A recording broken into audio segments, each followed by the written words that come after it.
Hello student, आप सभी का स्वागत है हमारे चैनल YRS क्लास में। आज की इस वीडियो में हम अनसॉल्व्ड का जो पेपर है इसमें जो सेट 4 दिया गया है इस मॉडल पेपर को हल कराएंगे। तो आइए शुरू करते हैं। तो स्टूडेंट प्रश्न नंबर 1 है, कहा जा रहा है कि निम्नलिखित कथनों में से कोई एक कथन सही है, उसे पहचान कर लिखिए। 4 ऑप्शन देगा, इन चारों ऑप्शन में एक कथन सही है, उसे हमें कॉपी में लिखना रहेगा। तो इसमें पढ़ लेते हैं। पहला ऑप्शन दिया गया है माधव विलास नाभादास की रचना है। दूसरा दिया गया है संस्कृत के 4 अध्याय रामधारी सिंह दिनकर की प्रसिद्ध कृति है। तीसरा दिया गया है सेठ गोविंद दास महान आलोचक थे। चौथा दिया गया है जय पराजय कृति निबंध विधा की रचना है।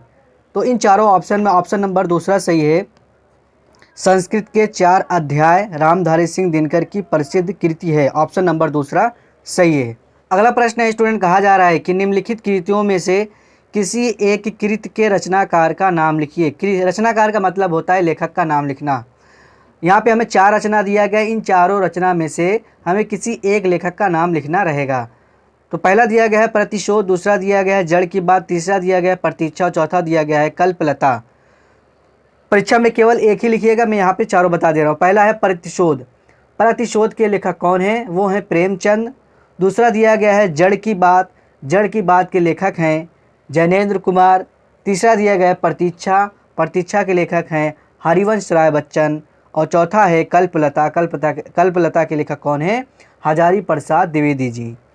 अगला प्रश्न है स्टूडेंट, कहा जा रहा है कि भेंट वार्ता विधा के किसी एक लेखक का नाम लिखिए। तो उत्तर में इस तरह से हम लिखेंगे, राजेंद्र यादव भेंट वार्ता विधा के लेखक हैं। इस तरह से लिखेंगे, उत्तर कंप्लीट हो जाएगा और आपको 1 नंबर मिल जाएगा। अगला प्रश्न है स्टूडेंट, रेशमी टाई किस विधा पर आधारित रचना है? यानी जो रेशमी टाई ये जो रचना है ये कौन सी विधा है ये बताना है। तो आपको उत्तर में लिखना है रेशमी टाई एकांकी विधा पर आधारित रचना है। यानी जो रेशमी टाई है ये कौन सी विधा है? एकांकी है। तो आपको उत्तर में लिखना है कि रेशमी टाई एकांकी विधा पर आधारित रचना है। अगला प्रश्न है स्टूडेंट, कहा जा रहा है कि भूले बिसरे चित्र के रचनाकार का नाम लिखिए। रचनाकार का मतलब लेखक का नाम। तो भूले बिसरे चित्र, तो इसके लेखक का नाम लिखना है। तो उत्तर में हम इस तरह से लिखेंगे, भूले बिसरे चित्र के रचनाकार भगवती चरण वर्मा जी हैं। इस तरह से उत्तर कंप्लीट हो जाएगा। प्रश्न नंबर 2 में कहा जा रहा है, प्रश्न नंबर 2 में पहला नंबर पे प्रश्न है का नंबर में, कहा जा रहा है कि प्रयोगवादी युग के किसी एक कवि का नाम लिखिए। तो उत्तर में हम इस तरह से लिखेंगे, सच्चिदानंद हीरानंद वात्स्यन अज्ञे जी प्रयोगवादी युग के कवि हैं। इस तरह से लिखेंगे, ये उत्तर कंप्लीट हो जाएगा और आपको 1 नंबर मिल जाएगा। अगला प्रश्न है 2 नंबर का प्रश्न है, कहा जा रहा है कि प्रगतिवादी युग की किन्हीं 2 प्रवृत्तियों का उल्लेख कीजिए। बहुत ही महत्वपूर्ण प्रश्न है, हर साल परीक्षा में आता है, इसे भी याद कर लीजिएगा। तो उत्तर में हम इस तरह से लिखेंगे, प्रगतिवादी युग की 2 प्रवृत्तियों का उल्लेख। उसके बाद नंबर 1 नंबर 2। नंबर 1 में हम लिखेंगे हिंदी गद्य में सत्यता का चित्रण, और नंबर 2 में लिखेंगे हम क्रांति की भावना। क्योंकि 2 पूछा है तो 2 लिखेंगे।